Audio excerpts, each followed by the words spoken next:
Eccoci a TV7 Comuni, questa sera stiamo parlando del comune di Curtarolo in Alta Padovana e con noi c'è il sindaco Rocchio a cui vorrei far subito vedere questo nuovo contributo. Parliamo di un tema molto importante per la vostra cittadina che è il ponte sul Brenta, il ponte di Curtarolo che è stato recentemente ricostruito grazie a un intervento molto importante con il contributo della Regione Veneto e non solo, ma che adesso non è del tutto finito. Il nuovo ponte c'è, ma la viabilità deve essere ancora un po' messa a punto. Vediamo e poi commentiamo assieme quanto visto. A breve sarà passato un anno da quando nel dicembre scorso è stato inaugurato il nuovo ponte di Curtarolo. Un'opera costata più di 4 milioni di euro e costruita davvero in tempi record, soli 5 mesi. Dopo un anno però restano ancora da risolvere alcune criticità, segnalate in particolar modo dai cittadini che risiedono nelle prossimità dell'infrastruttura e lungo le rive del fiume Brenta. Sono infatti circa una ventina le famiglie residenti nelle traverse che corrono lungo il fiume a Piazzola sul Brenta e che, dall'inaugurazione della nuova campata del ponte, hanno difficoltà di mettersi in Valsugana. A questi si aggiungono disagi riscontrati dallo storico mobilificio di Curtarolo che ha sede a ridosso del ponte. I mezzi pesanti diretti verso l'attività riscontrano infatti grosse difficoltà nel raggiungere lo stabilimento. A mancare sarebbe inoltre anche un'adeguata illuminazione. È evidente come nonostante la nuova carreggiata sia aperta al traffico, i lavori sul ponte di Curtarolo non siano del tutto conclusi. Allora, ci sono una serie di questioni rimaste in sospeso. Innanzitutto, con chi bisogna parlare per discuterne? Qual è l'ente a cui bisogna rivolgersi in questo caso? Allora, noi abbiamo, come dire, intrapreso vari colloqui e chiaramente anche vari tavoli proprio per riuscire a capire, insomma, e a portare, ecco, una soluzione, come dire, definitiva al problema che è chiaramente davanti agli occhi di tutti. Attualmente, essendo ancora in fase di cantiere, c'è Veneto Strade, chiaramente come interlocutore, che dovrà finire, ecco, le lavorazioni e quindi anche la messa in sicurezza del ponte. Ricordiamo che il ponte però è della provincia di Padova attualmente. Ci stiamo muovendo, almeno come comune di Curtarolo, anche sotto questo aspetto per riuscire, come sapete, a far passare, insomma, tutto il tratto sotto ANAS, però non è una cosa che, insomma, sarà, ecco, così veloce. Più che altro esatto, il tratto che ad oggi è ancora tutto provinciale, quindi insomma tocca non solo Curtarolo ma poi tutti i comuni fino a Cittadella e oltre, credo.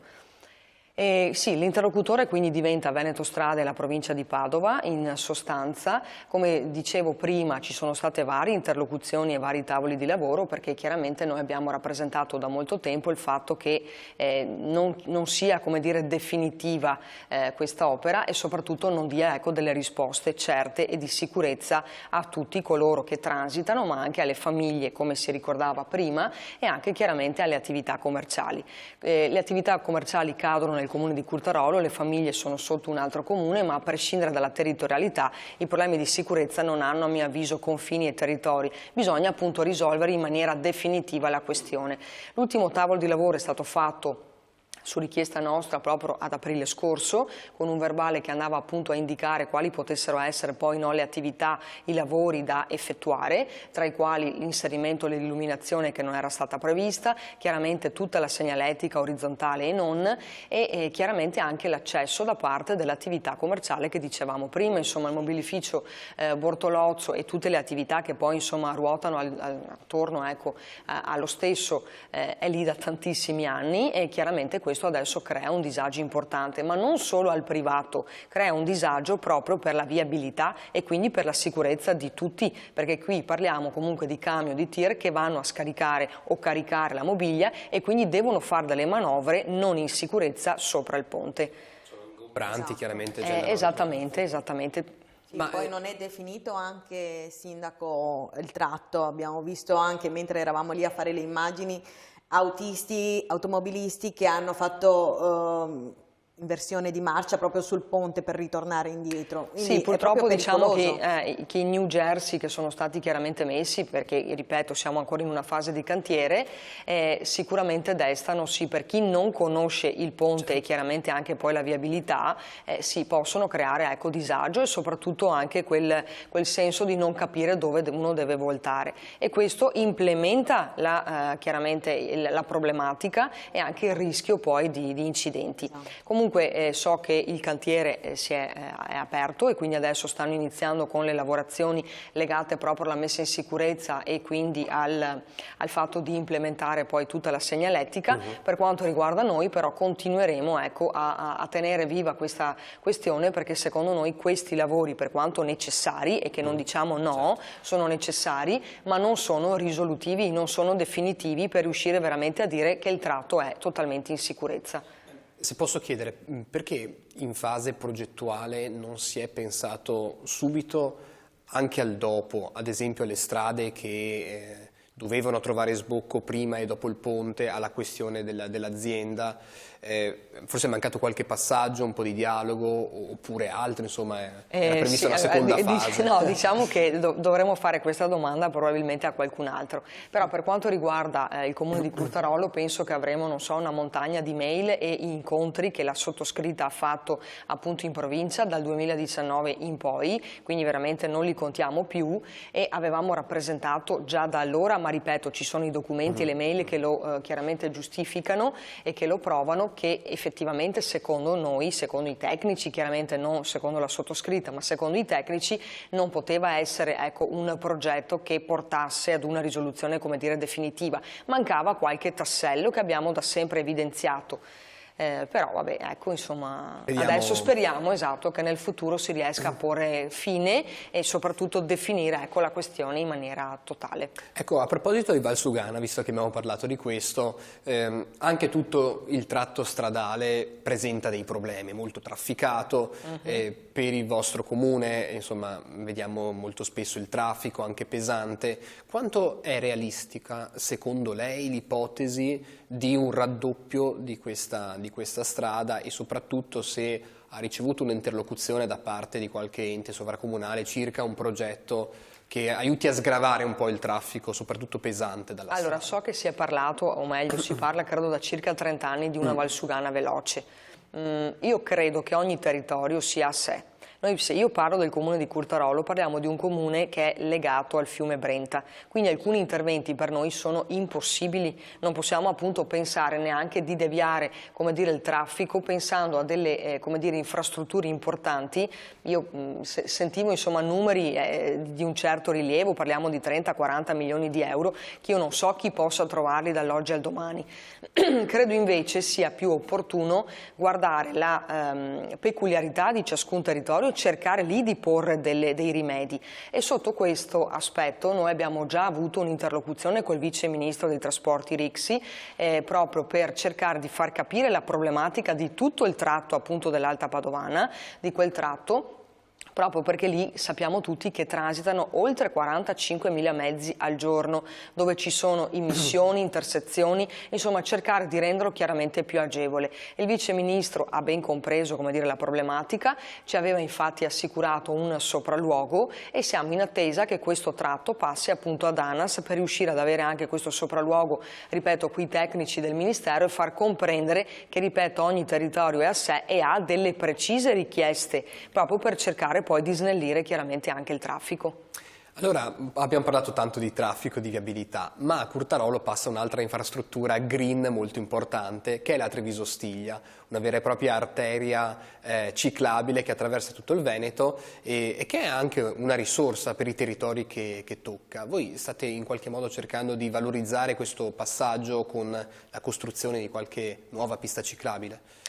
Sì, allora sicuramente la Treviso-Stiglia è stata per noi e per tutti i territori che poi tocca veramente una struttura importante perché sappiamo che adesso anche tutto il turismo, no, legato chiaramente, no, al cicloturismo è sempre più importante e va a valorizzare anche tutti i territori che poi tocca chiaramente la Treviso-Stiglia. Stiamo ultimando, ecco, quindi sono anche felice di ricordarlo, stiamo ultimando i lavori proprio di una pista ciclabile che per alcuni tratti, come dire, è vicina alla Treviso Ostiglia, per altri collega il comune di Curtarolo al comune di Vigo d'Arzere. Quindi una pista sicuramente molto importante che secondo me andrà anche a rivalutare i nostri due comuni, oltre che chiaramente gli altri magari limitrofi, e anche attività che potrebbero, ecco, nascere. Penso, non so, al noleggio per esempio di biciclette, insomma, siccome a noi abbiamo aperto anche un piano interventi, ci sono state insomma anche tante richieste proprio per riuscire ad ampliare e implementare anche attività di questo tipo. Quindi per noi sicuramente è importante perché vuol dire valorizzare e far conoscere di più anche il nostro territorio. Quindi, come dico sempre, vero Belmarisa, dovremmo provare a vedere una volta che l'opera sarà finita una pedalata in Alta Padovana. Assolutamente, noi vi aspettiamo. Sindaco, tornando purtroppo all'attualità, siamo reduci da un fatto di cronaca veramente terribile che insomma ci ha lasciato sconvolti tutti quanti, l'omicidio Cecchettin, che insomma ha fatto molto clamore, però è solamente la punta dell'iceberg di un tema che è quello della violenza contro le donne, dei femminicidi, che negli ultimi anni sembra veramente essere un'emergenza nel nostro paese che va affrontata in qualche modo, e so che appunto voi per i prossimi giorni avete in mente di organizzare un evento in tal senso. Sì, allora l'evento, ci sono due eventi sostanzialmente, uno aperto alla cittadinanza che sarà venerdì 24 e si parla il titolo è Music and Light, quindi insomma ci saranno, ecco, sia musicisti che cantanti proprio per dare un omaggio alle vittime chiaramente della violenza, ma anche per dare, a mio avviso, per me la candela, perché ce ne saranno molte, però non voglio, ecco, dare tante anticipazioni perché credo sarà insomma, ecco, bello parteciparvi, ma credo che la luce secondo me sia anche dare speranza chiaramente alle donne che oggi stanno vivendo questi attimi di violenza, questo periodo insomma di violenza, perché è vero che cioè è difficile uscirne, ma non è impossibile, quindi noi vogliamo dare anche questo messaggio. Questa serata quindi cercherà di dare degli spunti, perché noi abbiamo aperto nel 2019 uno sportello anti-stalking e quindi anche anti-violenza insieme ad un'altra associazione del nostro territorio che è Rambla e altre insomma che ci stanno supportando, e quindi grazie anche a questo sportello siamo riusciti a dare delle risposte ai nostri cittadini, alle nostre cittadine, ma anche a quelle dei comuni limitrofi, perché come dico sempre, quando ci sono dei problemi non possiamo avere un raggio, no? Un perimetro territoriale. Chiunque ne dovesse avere bisogno sa che comunque può, ecco, interfacciarsi con questo sportello, che peraltro in questi giorni stiamo cercando di implementare, nel senso che stiamo costruendo un progetto un po' più come dire, importante e capillare anche sulle scuole, perché a mio avviso è vero, la pena deve essere certa, la pena deve essere scontata, come dico sempre, peraltro lo faccio anche di lavoro, insomma, e quindi so benissimo di cosa parliamo, ma io vorrei più che altro vedere carceri vuote più che carceri piene, nel senso che a mio avviso bisogna prevenire questo fenomeno che sta comunque dilagando sempre più, e quindi per prevenirlo io credo che bisogna parlare ai ragazzi, alle famiglie, all'educazione, al rispetto, ed è per questo che il 25 entreremo appunto a scuola, nella scuola media, per parlare ai ragazzi di terza media, dove andremo ad apporre una panchina, la seconda panchina rossa, questa volta però ho voluto inserirla all'interno delle scuole e verrà dedicata proprio in memoria insomma di Giulia Cecchettin, per lei e per tutte chiaramente le altre insomma donne, quindi sì, per tutte, perché poi sappiamo che insomma le vittime sono tantissime, anche nell'anno 2023 sono quasi circa 102 da quello che ricordo insomma come numeri, quindi un numero troppo alto. Bene. 106 vittime. 106, ecco. Sindaco, spaventoso, sì. Siamo in conclusione, Sindaco, quindi dopo questo appuntamento importante noi chiediamo sempre ai nostri ospiti una richiesta che vogliono fare a un ente sovracomunale, che può essere appunto la provincia di Padova, piuttosto che la regione Veneto, o anche, perché no, il governo e lo Stato, per quanto riguarda la propria comunità. Lei che cosa si sente di chiedere in questa sede? Beh, ne abbiamo già parlato prima, quindi dovrò, come dire, ripetermi, però per quanto riguarda la provincia il dialogo comunque a nostro avviso rimane aperto, proprio perché dovremo risolvere la questione del ponte, ripeto, in maniera capillare per dare risposte a tutti i cittadini e quindi anche alle attività, insomma, commerciali che sono appunto in quel tratto. Per quanto riguarda il governo, come dicevo prima, la viabilità per noi diventa una questione fondamentale, strategica, per dare risposte anche a tutti i nostri, insomma, imprenditori, perché non ho ricordato prima, ma chiaramente è importante che abbiamo delle zone industriali molto fiorenti, non solo a Curtarolo, ma poi tutto il tratto dell'Alta Padovana, ai quali dobbiamo chiaramente dare delle risposte. E le risposte sono anche chiaramente evitando che il traffico sia sempre maggiore e che la viabilità sia molto più, come dire, veloce. Per quanto riguarda la regione, il nostro territorio, come tanti altri, purtroppo abbiamo visto anche legato alle abbondanti piogge, a problematiche anche sotto questo aspetto, quindi idrogeologico. Bisognerà, insomma, ecco, cercare di trovare dei tavoli di confronto per porre, come dire, rimedio e avere magari anche dei finanziamenti ad hoc per cercare, ecco, di evitare problematiche come quelle che, insomma, abbiamo visto di esondazioni. Molto bene, allora come di consueto ci faremo portavoci di queste richieste. Nel frattempo io la ringrazio per essere stata con noi, Sindaco. Grazie per aver parlato di Curtarolo e in generale dell'Alta Padovana. Grazie. Belmarissa. Grazie a tutti i telespettatori, l'appuntamento è per la settimana prossima, sempre alle ore 21 su canale 19. Una buona serata con i programmi del gruppo TV7.